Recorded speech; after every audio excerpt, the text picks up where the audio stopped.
And if this is your first time giving your mind a little love, I have a few goodies for you. First, don't forget to subscribe so you never miss an episode. And second, sign up for the Morning Mind Love. Think of it like a weekday oracle from your highest self to help you start each day with a positive focus. Plus, you'll get 2 gifts absolutely free: a 30-minute binaural meditation and 30 days of journaling prompts to help you remember who you truly are. So join over 9,000 people and go to mindlove.com to sign up. Welcome to Mind Love, episode 262. Today's episode is all about transmuting confusion into wisdom and other ancient Buddhist teachings for modern troubles. Plus, this episode's dropping on 11/11, so it's gotta be special, right? Confusion feels mucky and hard to sit with and difficult to work with. And transmutation is a shift of awareness so that the awareness of the mind widens. You have much bigger perspective about it. But often when we're really deep down and biting on a bone, right, and completely have a dog in the fight with whatever it is that we're holding on to, we can't even get there. So it's much like composting. I like the words composting. Alchemy is its normal turning lead into gold, but much more practical is composting, where you take your leftover good food, which is your life, out and you stay with it in such a way and let it warm and bake and cook and transmute into the good earth and dirt that it is. That's transmutation. Turn up your frequency with Mind Love. Bite-sized brain hacks for seekers, dreamers, and doers. It's time to give your mind a little love with your host, Melissa Monti.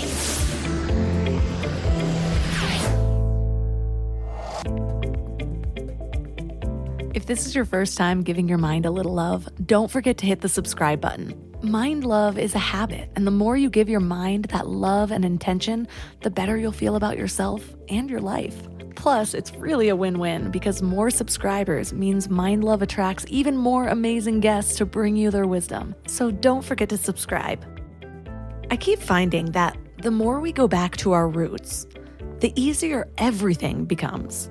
Health, peace, joy, connection. Yeah, so maybe not food delivery, but can we even be sure that these modern conveniences are actually improving our lives? Or are they just feeding our neuroses and justifying a life that has no time for basic things? Sorry, that tangent got a hold of me. We think we live in a modern world with modern problems, so clearly we need a modern solution. But what if that's not the case? I think we make things more complicated than they really are. And a big part of that is just perceiving them as more complicated than they are.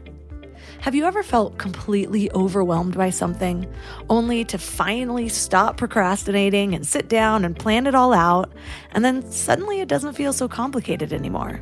Because the pressure isn't all in your head, and you can actually see all the steps, even if you haven't taken them yet. That basically happens to me anytime I plan anything. And I end up realizing that sitting down to plan is always the hardest step to approach. After that, everything becomes easier, or at least clear. But these days, our problems definitely look different than they used to. Technology improves so rapidly that we're running businesses completely differently than we were just a decade ago. We connect with friends differently. We commute differently. We find and consume information differently. And with all these new ways of doing things, there are new problems, so we must need new and different solutions, right? But what I see is that, for the most part, we have all the same problems, just wrapped in different colored bows. We have new ways to distract ourselves, but we still numb reality. We have new ways to engage in our social circles, but we still compare or have communication issues. We have new ways of presenting ourselves, like Instagram and Facebook, but we still try to be someone that we're not. We have new ways to dress ourselves or nip and tuck the parts of us that we don't like, but we're still too tough on ourselves. We have new ways to explore and define relationships, but we still have fears and challenges in them. We still have needs to manage and learn from our emotions. We still have deep desires for purpose. We still want to love and be loved, We still want to grow and learn through life. So yes, things might look very different on the outside, but inside, we're still the same souls seeking what they came here for from the beginning of time. And I've said this before, but it's worth saying again. People from ancient times had way more wisdom than our current society gives them credit for. Science is just now confirming things that ancient herbalists and medicine doctors knew thousands of years ago. And if you think about it, back then, they just had more time to ponder. Whereas now, we get bored after 30 seconds of silence and pull out our phones. The Buddha sat under a Bodhi tree for God knows how long until he reached enlightenment. So let's give credit where credit's due, okay? So today we're tapping into the ancient teachings of Tibetan Buddhism to apply them to the modern challenges of everyday life. And our guest is Melissa Moore, PhD. She has 3 decades of expertise and leadership in Karuna Training, and she's also the author of The Diamonds Within Us. So 3 key things we will learn are how we begin to develop equanimity or nonjudgmental awareness, the 4-step practice in Karuna Training to lean into and stay with difficult emotional energies skillfully, and how to transmute confusion into wisdom. Hiring isn't just about finding someone willing to take the job. I need the right person with the right background who can actually move things forward, which is why I trust Indeed-sponsored jobs. Hiring? Indeed is all you need. Stop struggling to get your job post even seen on other sites. Sponsored jobs boost your post for quality candidates so you can reach the exact people you want faster, and it makes a big difference. According to Indeed data, sponsored jobs posted directly on Indeed are 90% more likely to report a hire than non-sponsored jobs because you reach a bigger pool of quality candidates. If I needed to hire someone for the podcast, I wouldn't want people who just think editing sounds fun. I'd want someone who's edited conversational podcasts for years, gets my style, knows the software. And with Indeed-sponsored jobs, I'd get actual podcast editors who know what they're doing. Plus, you only pay for results. No monthly subscriptions, no long-term contracts. And in the minute I've been talking to you, companies like yours have made 27 hires on Indeed, according to Indeed data worldwide. So spend more time interviewing candidates who check all your boxes. Less stress, less time, more results now with Indeed-sponsored jobs. And listeners of this show will get a $75 sponsored job credit to help get your job the premium status it deserves at Indeed.com/mindlove. Just go to Indeed.com/mindlove right now and support the show by saying you heard about Indeed on this podcast. Indeed.com/mindlove. Terms and conditions apply. Hiring? Do it the right way with Indeed.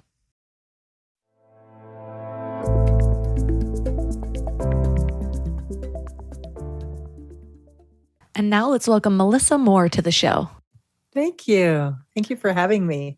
So give us a little background on you and what brought your interest to contemplative psychology and Buddhism. Well, I really wasn't looking for a spiritual path whatsoever. I sort of very much stumbled into it. And it was very connected to a kind of scene that was happening in Boulder, Colorado in the 70s 79 is when I stumbled into it, but it had been going on for a little while with this meditation master, Chogyam Trungpa, kind of a very outrageous man. And he started Naropa Institute, which had Allen Ginsberg, who was a poet, part of the Beat Poets. And there was Barbara Dilley there, who was a dancer I had heard of, and other poets, Peter Orlovsky, and just a lot of cool things happening that I learned about. And I went there actually accidentally to take a dance class and then learned about it that way because I was in Boulder. So one thing led to another, and I kind of got a whiff of something happening. And I followed my instincts, was not following my head. And I knew that suddenly I wanted to go to Naropa. It just felt like the place to go. And at the time, I'd been working in the record business, and that was really kind of going nowhere, and lots of partying and outrageous behavior. And so the spiritual scene in Boulder was also outrageous, or I wouldn't have been interested in it. Now we know, many, many years later, that a lot of harm has been caused in those early years and along the way in our community. And so I have a lot of regrets about that too, in some sense, because I can look back with the eyes of the time we live in now and see the recklessness of the times. But at the same time, for me, I came out of a very reckless, crazy situation. And so I met this Tibetan Buddhist teacher, this master, and he kind of stopped my mind, taught me instantly that wherever I went, my mind was following me. And that was very profound to realize, like, oh, I have to be responsible for this. I have to take care of this. I cannot just be reckless here. It causes pain, not only to me, but to others. So that happened when I was about 24. I'm very fortunate. But it took me many years I was a very untamable person. So I wasn't an instant meditator. I think now I know I had a lot of trauma in my body and I couldn't sit with it. Meditation is demanding, it really requires a certain kind of stability and capacity to meet things in your body. And I didn't have that developed when I came to the path. It took me many, many years, 8 years probably, to learn how to follow a breath. So I'm a good meditation for that reason. Meditation teacher, and I've been teaching it for many, many years. And I'm very sympathetic to an understanding that, how we come to meditation, it's not like we're trying to fit ourselves into a box. Often we do that, but it's not about doing it right. It's so much about learning how to listen to our bodies and listen to our synchronization of our breath and our mind and train ourselves. It's so interesting that you talked about how there was a period of time that there was recklessness in the scene. I'm curious if you could go deeper. What was reckless and what do you see now? Oh, just a lot of promiscuity, a lot of drinking. I was coming from a drug culture. So actually I was cleaning up going into the Buddhist community. That's so strange, but I was. And Trungpa Rinpoche was drinking. So everybody was imitating him. And there was a lot of profound working with your mind at the same time. It wasn't just all frivolous. There was a lot of training happening. Very arduous training. This guy had been in Tibet, he'd been in a monastery. And now that I know a lot about his life, what I didn't really know when I was a young student, but I know a lot now because he's my root teacher and I've studied his work and gotten to know him. And I have a long view on who he was. He escaped Tibet when the Chinese invaded with 200 people, and most of them died on the Himalayan mountains by foot, chased by the Chinese. So he came into a refugee camp with so much trauma, if we want to look at it from today's lens. And yet, his understanding of brilliant sanity and basic goodness and pure mind was such his training that he could just kind of ride through that. But they were starving, they were thirsty, they were starving in the refugee camp. And now I know that I heard this recently, that they didn't even have water, so they were drinking chang, which is beer. And we know how indigenous people's bodies react to alcohol. So now we know that there's genetic interaction with that. So, and then he ended up in England and he had an accident and he continued drinking, and he got married to a young Western woman of means. And he ended up in America with a lot of hippies around him in the 70s, right? And he took these rebellious hippies and he got them wearing suits and ties and joining society and having businesses and having families. He was all about joining society, not rebelling against society. And I learned how to eat with a knife and fork. I kid you not. I grew up in Santa Monica with my mother who worked full-time eating with chopsticks before I could eat with a knife and fork.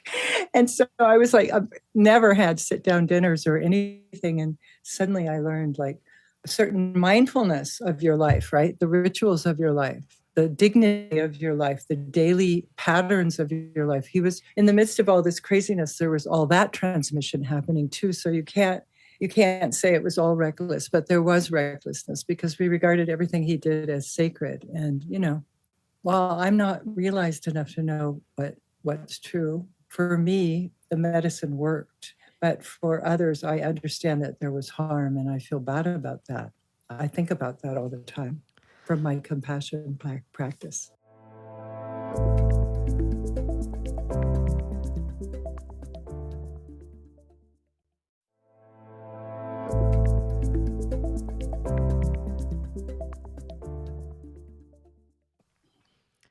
Right before I got on this call, I had like 20 minutes to myself, and one of my friends is a creator, and she is putting out videos quite often. She's a writer as well, and she wrote this piece a little over a month ago, and it just went viral. And the title of it is just "I Regret Being a Slut." And the whole concept around it is that she feels lied to by the women empowerment movement. And she makes it clear she does not speak for all women from this. There are women that she knows that can have meaningless sex and come out of it feeling empowered. But I've known this person since I was in my early 20s, and she was a little bit older than me, and we were living that time together, and I was right there next to her, and I thought I was empowered. And we had such similar backgrounds, both being sexually assaulted, and I feel like that was part of the way that I took back control of my body, was because I couldn't. This sounds so horrible, but I couldn't be raped if I never said no. And then if I was the one that was like looking for this, and in a way, if I'm really honest and looking back at my past, I was never seeking a one-night stand. If I had ever gotten a call back from any of them, I probably would have been very happy, or felt the worth in that. But instead, it was just always this story that I was telling myself. And so this is the story that she told, and I highly recommend anyone listening to look it up. Bridget Fetisi, I Regret Being a Slut. But it's just taken off, and people have been writing into her. She's reading user letters, and it just really goes to show you that we need so much discernment when we figure out what to follow, especially if it's popular. And it's so easy to be in this crowd of people with a guru, and everyone's looking at that guru as the one to follow. And I do believe that everybody has something to teach. But there's such a danger in believing that this one person holds the whole truth. We each have a part of it. And then same with when all of society is pushing towards something, it seems like no one's ever looking at what could possibly go wrong. And that's happening in so many cases right now. And so it was just so interesting. I literally was like, I usually meditate like the last few minutes right before an interview. And instead I was like just finishing reading her thing, and I put it down, and I had a tear in my eye. And then I was like, no, I need to go on an interview. And that was the first thing you said, was this reckless parts of the times. And I was just like, apparently this needs to be talked about. Well, it's interesting because this is the times we live in for whatever reason. Maybe it's an evolution of consciousness. Certainly it's an evolution of feminism to understand that agency doesn't mean promiscuity. And so it was the pendulum swinging, the pendulum of society. And my mother was sexually wild. She was wild. And I saw that. And it entertained me. It was sort of like she was her having fun, and getting away from the stoic stuff from Missouri that she got away from, that she escaped, so she was being wild. But in reality, I'm a serial monogamist. I actually don't have reckless sex. It means something to me, and it's damaging when I do that, or when I did that. It was not good for me. I used so many drugs. Drugs were part of that, right? Just to be disembodied enough. But I now know, just knowing myself so well, that, and in relationship, and I'm in my fourth marriage, and I'm very close to my exes, because the relationship meant more to me than the marriage, if you know what I mean. Yeah. And so the marriages are over, but the friendships are deeper. And even my current marriage, and sexuality, it's something I'm still working with because of all this craziness in my youth. So this is the times we live in, is this vision of where we have a longer time period of liberation. And now with the closing doors of Roe versus Wade going awry, and the whole power over one's body, I don't know where we're going here. It's a very curious moment. But, we have a bigger view if we choose that, if we can hold it open. How do you work with that bigger view? And what I found happens to me, and I'm sure a lot of people, is so say I come through this journey of having that experience and really fully believing, and this is just an example, but I was sexually empowered by this. Things didn't bother me. And then starting to change my mind about that. And one thing my friend Bridget and I were talking about is everyone's like, yeah, of course, when you get married and have kids, you change your mind about your past relationships. But I started to see that before. And it was actually part of the reason I feel like I was healed enough to find my husband. Partner. But Yeah. yeah, it was just at least seeing that, maybe this wasn't serving me. Maybe I need to do things another way. And I was doing things another way. But I'm still kind of uncovering the damage that was done with my relationship with sex even. And so I come out the other side, and a big part of me, it's my confirmation bias, maybe the ego that's like, this is how it is. Like, that's just wrong, and it's hard for me to believe that anyone else wouldn't just come to the same realization, and so it's easy to become judgmental.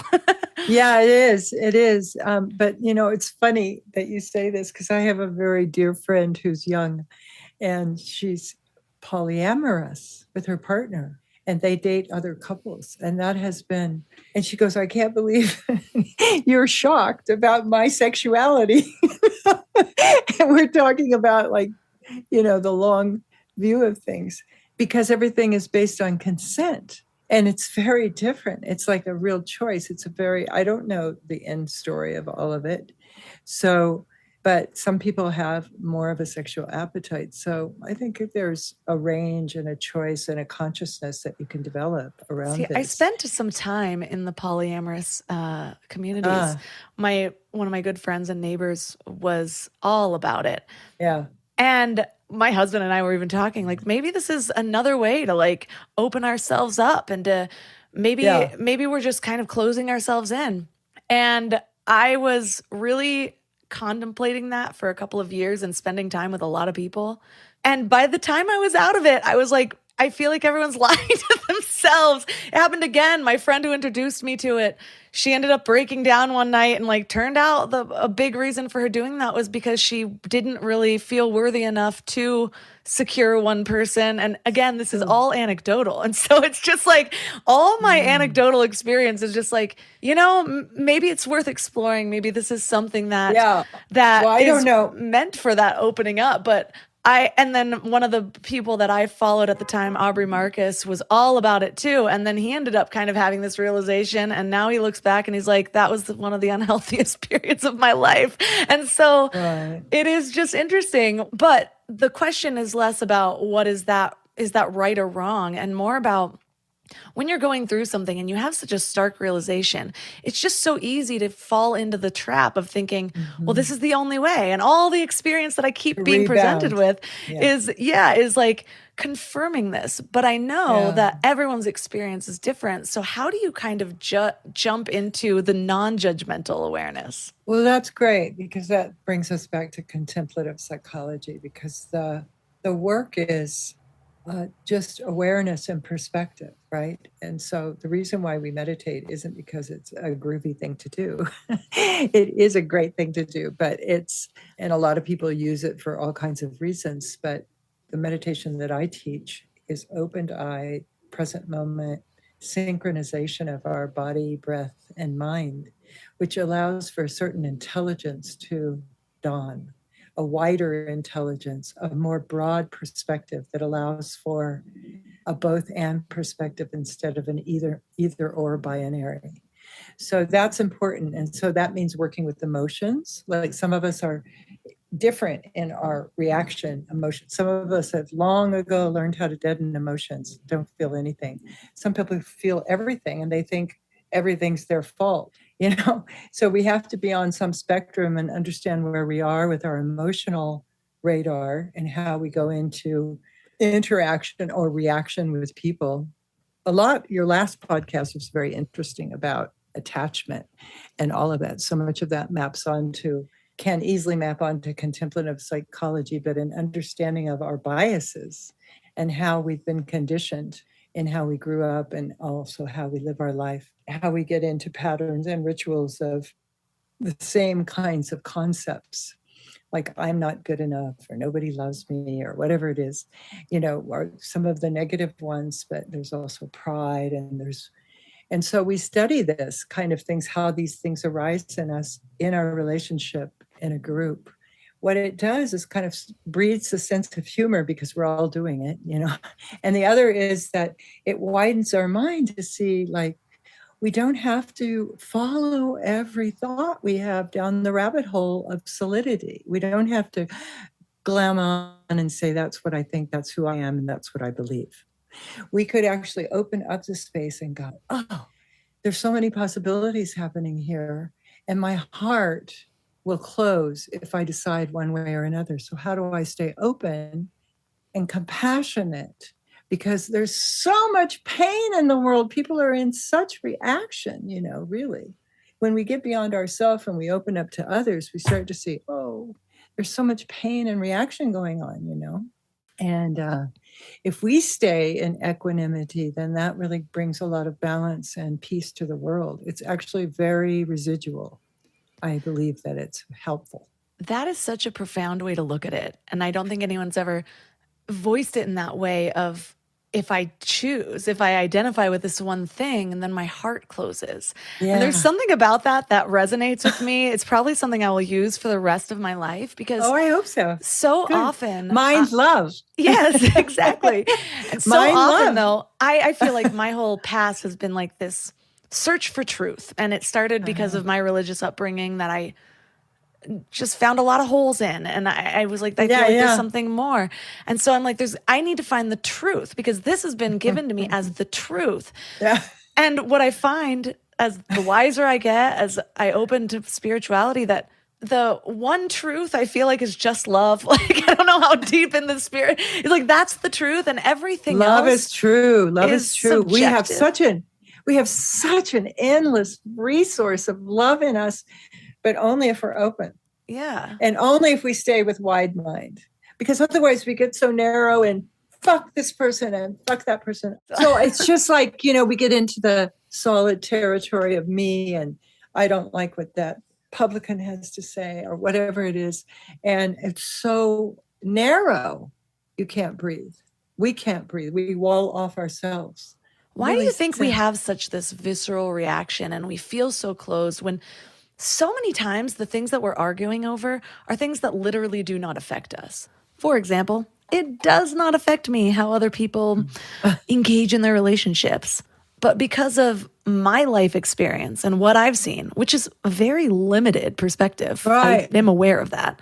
I feel like I'm right. It's like I have this voice when somebody presents this polyamorous relationship to me that's just like, oh, you poor soul. I really hope you don't get hurt. But I know that's just ego. And like I said, from a very limited perspective. And also, to make it even crazier, I do have one friend who seems to be in a healthy, loving, open relationship. And she is a seemingly healthy, loving person. But somehow my brain will omit that when I'm thinking of evidence. Well, probably you have pain there that you're projecting out. You have pain inside you that has accumulated. And now if you meet it externally, you think you project your experience on their experience, but it's never that way. And it's narrow-minded to think it is that way. But we don't, we're very habitual creatures. So if we don't resolve these painful things in us, which we have to, we can't get around them. We can't bypass the traumas and the things that we carry because our body remembers whether our mind does or not. So we have to take time to bring a lot of loving kindness to our experience, whatever it is, even when we don't understand it. And most of the time we don't. So I can get really critical and down that route. This is why I can talk about it so well. I can get so narrow-minded and negative, particularly with headlines. I have to be careful with headlines. Same. So I just try and I try to go to the most painful part of that, whatever it is that I'm reacting to, and just feel how painful it is. Why am I in such reaction? Because I feel so helpless. I feel so helpless. And I know that people are suffering. So it's, that's good to feel that. That makes me stronger to feel the pain of the world. So that's different than getting, this is what I work with all the time, but it's hard because we have a lot of conditioning and habits of being opinionated. For sure. Confirmation bias is so real. And it's like the more time I spend studying things, the more likely I am to believe that I'm right with it. Yes. I've been married now for years, and so I'm not finding other partners, and I'm not doing all of the things, almost all. Every now and then I'll go down a Netflix rabbit hole, but that's my last numbing tendency. But what I'm realizing, especially in the last few years, is that I had sort of compartmentalized these difficult moments or these difficult emotions of feeling pain from something that happened in my past, feeling this. But when it comes to that sort of projection trigger where it's like, oh, these people, or this is happening in the news and this is the new law that they're passing. I can't believe this. I forget that that's a difficult emotion that I need to work with. I know. And I know that you have It seems so justified. Right? I'm just like, you're wrong and I'm right, clearly. And so I know that can be fun. Yes. And you have to kind of embrace that and say, okay. Judging people can be fun. Yeah. Well, judging, I mean, getting on our high horse can be fun. Yeah. And so I know that you have a 4-step practice to actually lean into and stay with the difficult emotional energy. Because like I said, I've uncovered this whole thing. I'm like, oh, that's still my own difficult emotion I need to work with. Just because I think it's about other people doesn't mean it is. Yeah. So what is that 4-step process? Because I think I need a structure again.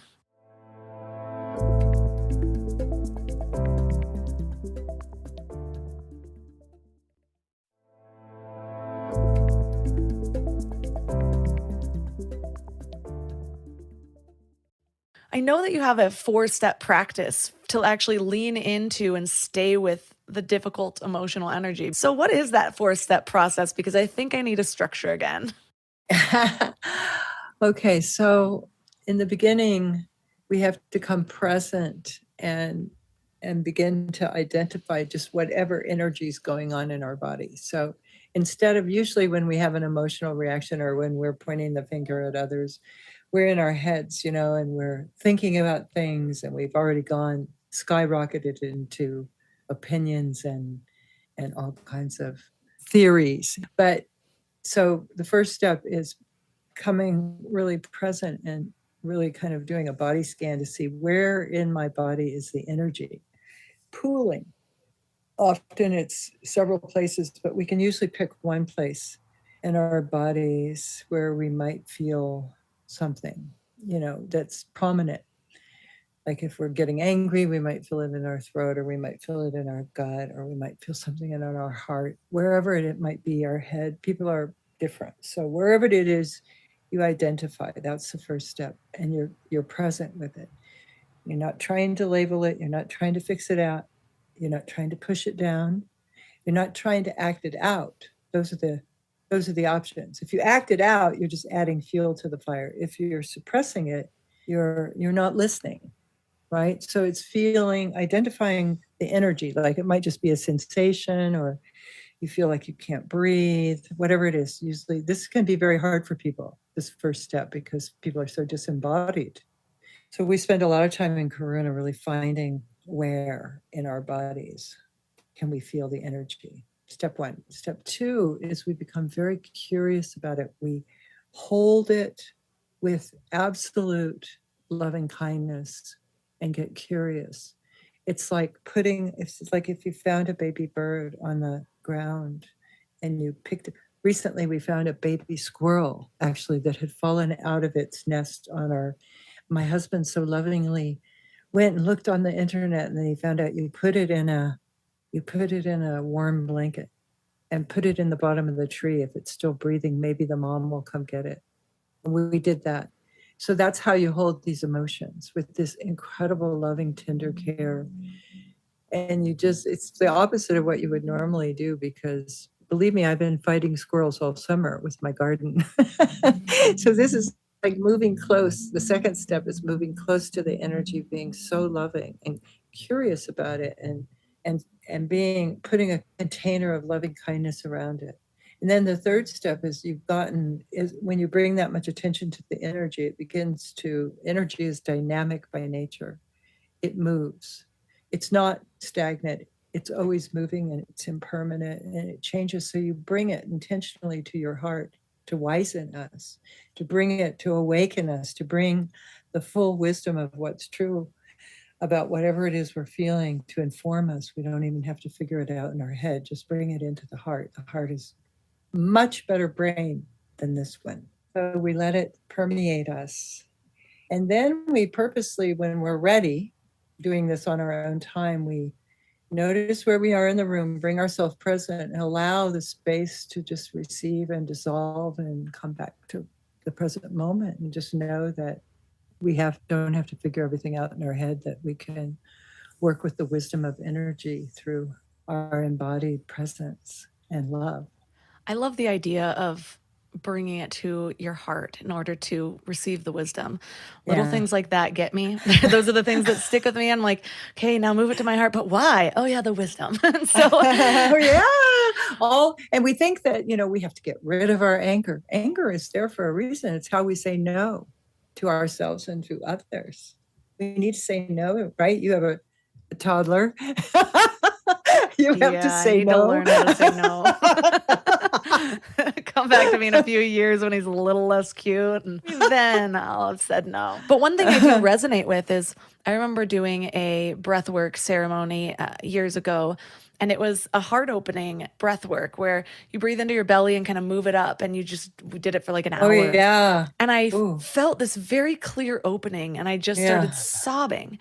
And so it's something that I've been aware of since, is I do believe energetically I have, at least at one point, I think it's in the process of opening, I think I still have work to do, of opening up my heart, of kind of removing that blockage, because I can still feel it there. And I know I get into these modes where it's triggered and I feel very closed off from it. And it doesn't mean I'm not giving love to the people around me, but it's like I can't feel the receiving of love, maybe. Yeah.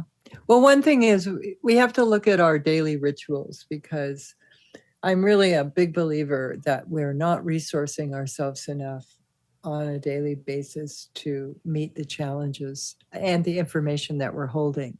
So we all have our particular challenges, like you have children, and we all have our challenges that we must be responsible for, whatever that might be.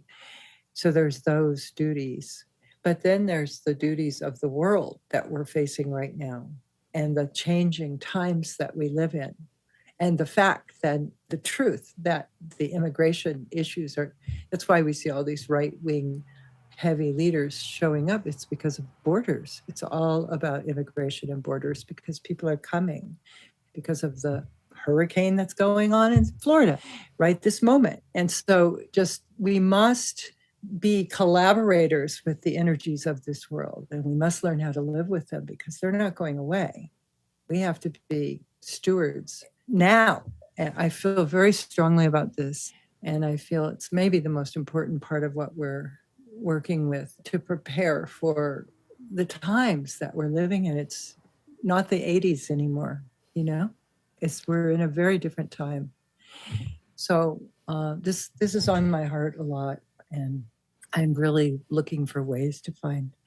So this is one of the reasons I'm doing a lot of podcasts, and this is a totally new medium for me, but I'm willing to go there, because I feel like often what I teach should be taught in kindergarten to children is how to work with their energy in such a way that they become wise, not shut off.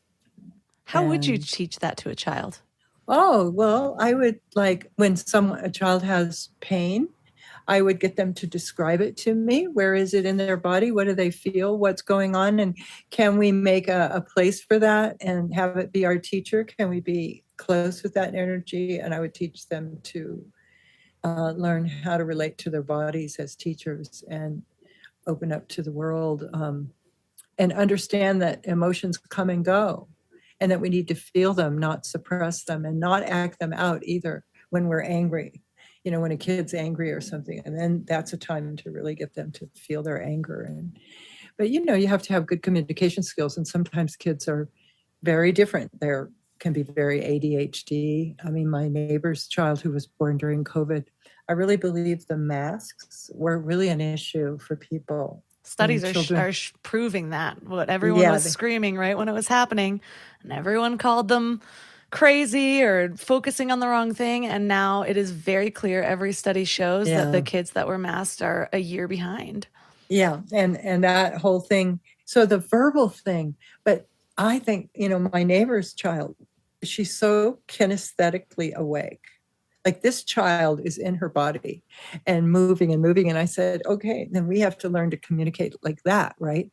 That's great. That might be an evolution. It's just, I don't know. I didn't have children, so I had many, many students, but they're adults, even though they act like children sometimes. Well, I will say I never had children. Having a child, it's made me a better communicator with adults, because I think so often we overcomplicate things. And the way you just described how to teach that to a child is the way that most adults need to see it. And then you want to go deeper and you want to know the whys and a different way to look at things and something that resonates. And that's true, but it comes back to those basics. And then watching them, so often you see these basic things reflected that I didn't even understand before. He'll be throwing a tantrum and I'm like, inside I'm throwing a tantrum as well. You're actually you're maybe handling it better than I am.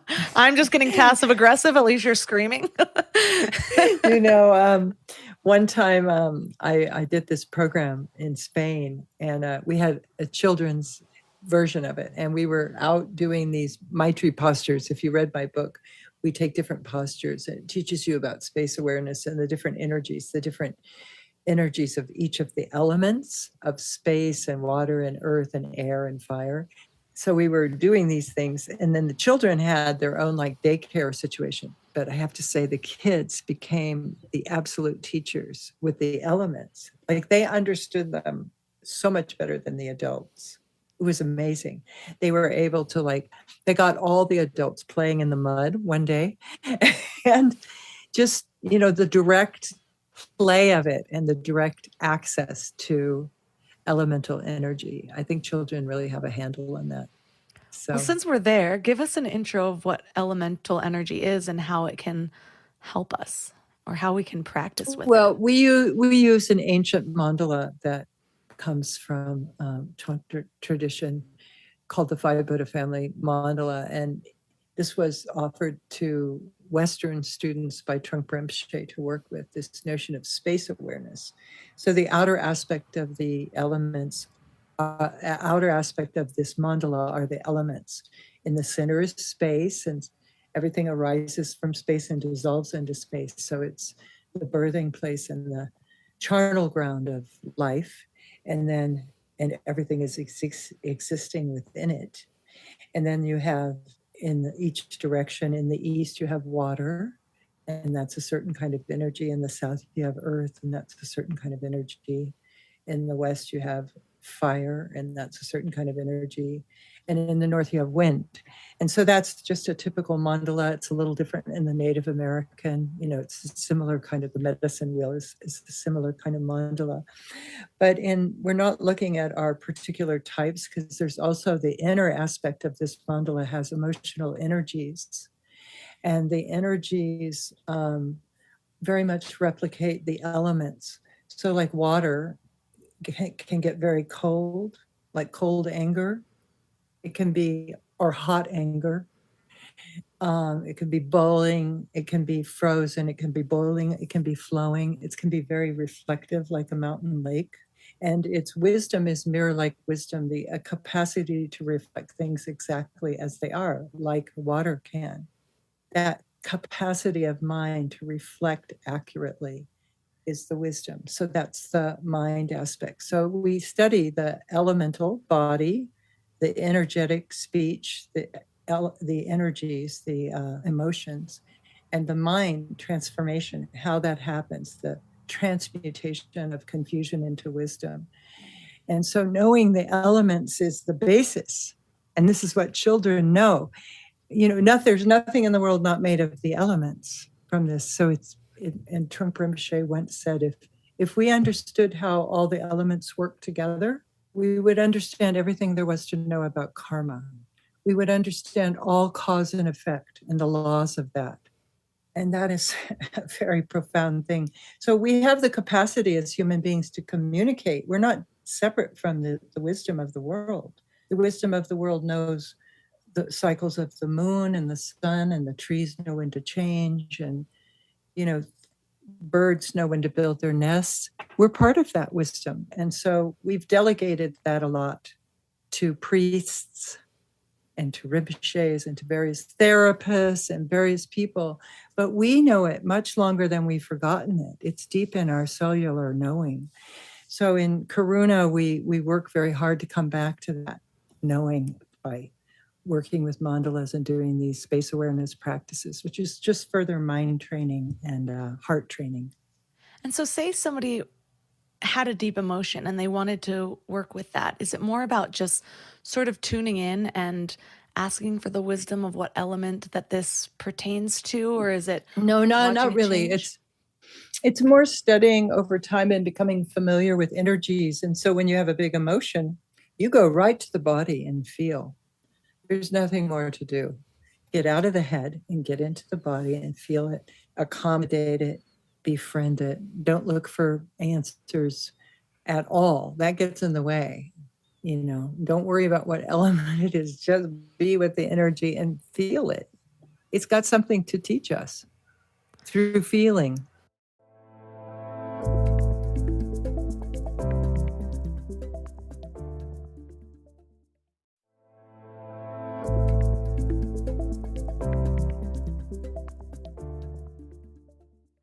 Yeah, that makes so much sense because so often we go into, like, we've read so many books that it's like, right, oh, well, pull our medicine cards out. Yeah. And it's like, wait, but now you've just worked yourself up. You're madder than when you started. Yeah. Like you feel more right than when you started. There's no wisdom here because you were in your head the whole time.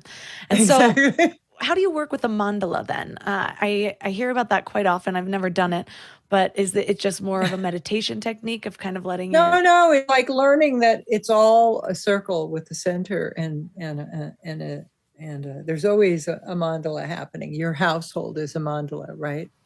There's a center of your household. It might be the kitchen, might be the playroom. Who knows, right? So, and understanding there's a center and a circumference. So that's all mandala means. But sacred mandala, like the 5 Buddha families, has real intention and practice and purpose. And then other mandalas that you can find, such as this Tibetan art mandala. I don't know if this is on camera, but anyway, I'm showing a picture of karma pakshi. So these energies in Tibetan art are always aspects of your own mind. And that's what people don't understand. They're personifications of real wisdom in your own mind. And this particular wisdom is wrathful compassion, that there are times that you need to take a stand and say no. And it cuts through a lot of confusion. And so each of these things, so that's a mandala. That's showing you a mandala, right? And so that's a meditation technique. So this is now how we use it in Western, or like on my desk. If you were to see my desk, I have little mandalas everywhere because I have certain things that I'm working on, like I'm putting out my book. I want it to be successful, so I'll build a mandala. I understand the energies and I'm familiar with how it works, so I can utilize the mandalas that way in my life. Does that make sense? It does. And one thing, I love diving into different religions. And when I was studying something, one of the religions that has multiple gods, there's something about it that I'm like, I totally understand why this calls to people. Because when I grew up in the religion I was born into, there's so much of give it to God. And I have a different relationship with that now. There's moments that I greatly respect it because, it's just out of your mind. Just like we were just talking about, you're not, it's like lean not on your own understanding. So you just give it over here, but that doesn't always work for everybody, And so there's something it can be very powerful. I mean, obviously, or so many people are using that. But for multiple gods, it's like, there's something to be said about having this one specific thing, this one specific God that deals with this one specific thing. And so when I'm dealing with it, feeling in tune with that, and I was studying the goddesses and the goddess of this and the goddess of that. And I went through this month of having all my meditations were like, okay, well, what am I feeling? Which goddess is that? And then kind of tuning into that. And that's nice. It was a whole different energy. And so I appreciate the mandala of like, this is this particular thing that I'm working on, and that's the energy that I'm going to bring in. Yeah, well, I've always been very interested in all of these things and the occult and different systems, and have studied Native American and all kinds of different paths. I got that from my mother. My mother did that. She was really a spiritual seeker. But I really feel like the most important thing about all of it is that, and this is very Buddhistic, those gods are not external, they're aspects of ourselves and our abilities. That's why my book is called The Diamonds Within Us. It's like we have these incredible talents, and yours are very unique than mine are, right? So we each bring something to this life, and we're here to do some kind of, we would say, Buddha activity, right? Some kind of good work in the world, like your podcast is doing such good work. And so I think, and finding ways to express that in our body, speech, and mind, everybody, that might happen in a Pentecostal church or I don't know what. I think there's so many paths. Again, keeping that really wide mind, But one thing is, in Karuna, even though it's drawing on Tibetan Buddhism, nobody has to be a Buddhist at all to study this or learn anything about meditation or contemplative psychology. It's very non-denominational. We're not a spiritual path. We're a training, complete training with continuing education, and you get a certificate in contemplative psychology. It's a real deal, It would be what you would study if you went to Naropa contemplative psychotherapy, only you're not learning to be the therapist. You're just learning all the tools in the ancient recipe for opening your heart and living with an open heart and being beneficial to others. That's what we're up to. I love that. And it makes so much sense, because that's how I identify with the whole concept of God, that it's this. Yeah. And so that was a big shift for me that I don't always align with my mother, where I'm like, yes. And so I've been really focusing on where our beliefs coincide and trying to bring that to light. So it's not such this hot topic, but it doesn't always work. But is your mom there with you? Is she listen to your podcast? Not this episode. No. No, she'll tune in sometimes. She's like, did you bring me up again? I'm like, maybe this episode won't make it to the air. No, she knows. She knows all the things I say on the show, I say very much to her. But there's so much about her path that I appreciate, the dedication to it, and I learn from it. But for me, I need something more, and I respect that it works completely for her. And so it goes back to what we were talking in the very beginning of trusting that just because something doesn't work for me doesn't mean it doesn't work for somebody else. And I just want that same kind of acknowledgement back. But I wanted to ask one more thing that you said that I just want you to go deeper, however you feel called to. But you talked about the transmutation of confusion into wisdom. Yeah. What comes up when I just ask, what does that mean? Well, confusion into wisdom, right, is like when we're in our confused state, when we're in our habit mind, when we're in our I'm not good enough, or they don't like me, or I don't belong, or whatever it is, the variation on the theme of constricted and in ourselves and not feeling good or angry about something, whatever it is, whatever direction it takes. That's confusion, right? That feels mucky and hard to sit with and difficult to work with. And transmutation is much like, all it means really is a shift of awareness so that the awareness of the mind widens and you become much more perspective. You have much bigger perspective about it. But that often when we're really deep down and biting on a bone, right, and completely have a dog in the fight with whatever it is that we're holding on to, we can't even get there. So it's much like composting. I like the words composting, not alchemy as its normal, lead, turning lead into gold, but much more practical is composting, where you take your leftover good food, which is your life, out and you stay with it in such a way and let it warm and bake and cook and transmute into the good earth and dirt that it is. That's transmutation, right? And so, but that can happen in a very quick moment. It usually happens because you get popped.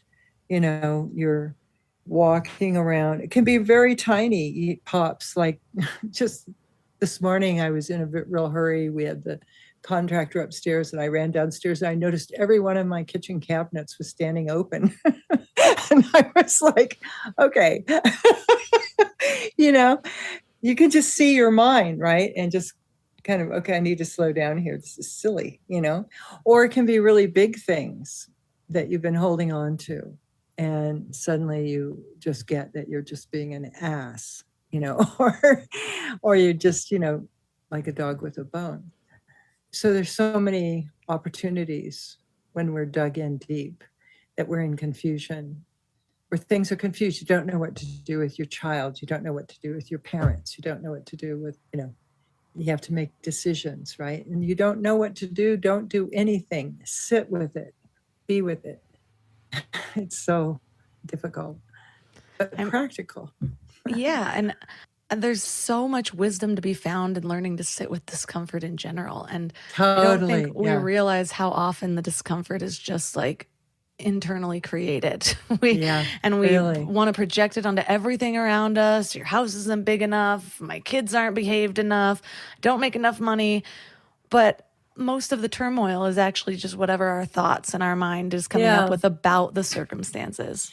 So there's, and this is something that Buddhism teaches, that there's 4 types of suffering you cannot avoid as a human being. That's birth, old age, sickness, and death.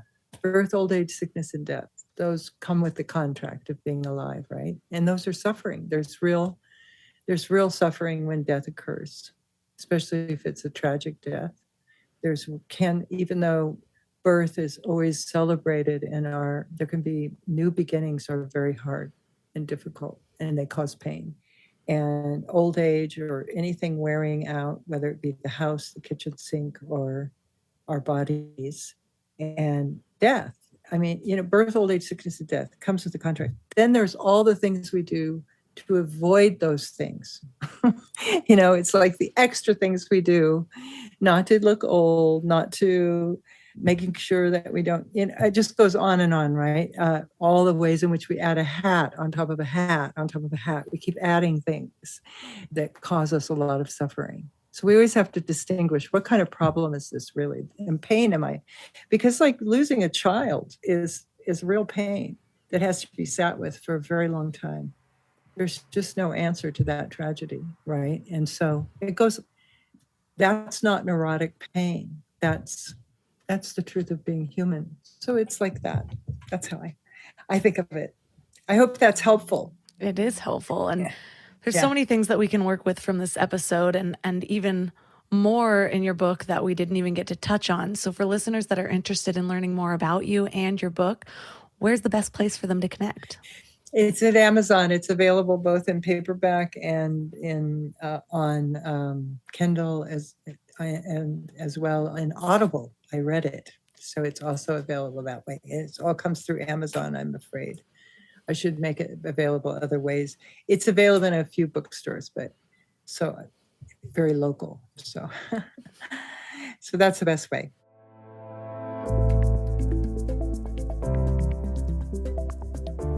All the links for this episode will be at mindlove.com/262. Your challenge for this week is simple. It's just to find a little stillness. The reason I'm choosing this as a challenge is because it's in that place of stillness that we allow our higher selves to come through. Without the stillness, we don't have the time or the space to transmute our confusion into wisdom. We don't have the time or the space to allow our survival mode, our fight or flight, to dissipate in order to find a more meaningful action or allow our higher selves to shine through. So this week, just focus on that stillness.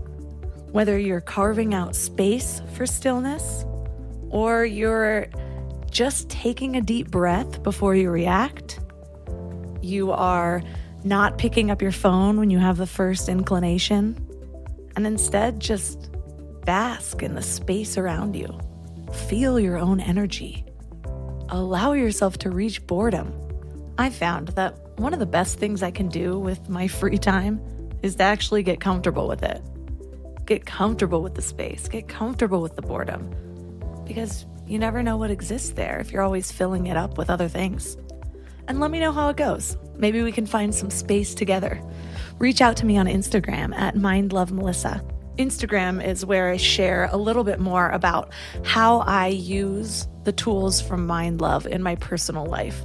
So yes, there's baby photos. There's going to be a lot of baby photos for the next few years, but they're always accompanied with some sort of insight on how I'm using these teachings. So if you are looking for more inspiration or motivation to apply some of the things you learn on the Mind Love podcast in your day-to-day activities, definitely hit me up on Instagram or follow me there. You can also join Mind Love Premium at mindlove.com/premium. There's going to be a lot of changes to Premium around the first of the year, so get in now. That's mindlove.com/premium. And other ways to support the show is by leaving a 5-star review on Apple Podcasts or Spotify, which is one of my favorite ways of supporting. I just love hearing how Mind Love is changing you or affecting you, because it's probably my biggest motivation for showing up at the mic several times a week. Or you can support one of my amazing sponsors at mindlove.com/sponsors. And that's all for today. So thanks for giving your mind a little love today, and I'll see you next time. Thanks for tuning into Your Higher Frequency with Mind Love. Head to mindlove.com for a free gift to keep your vibes up until next week.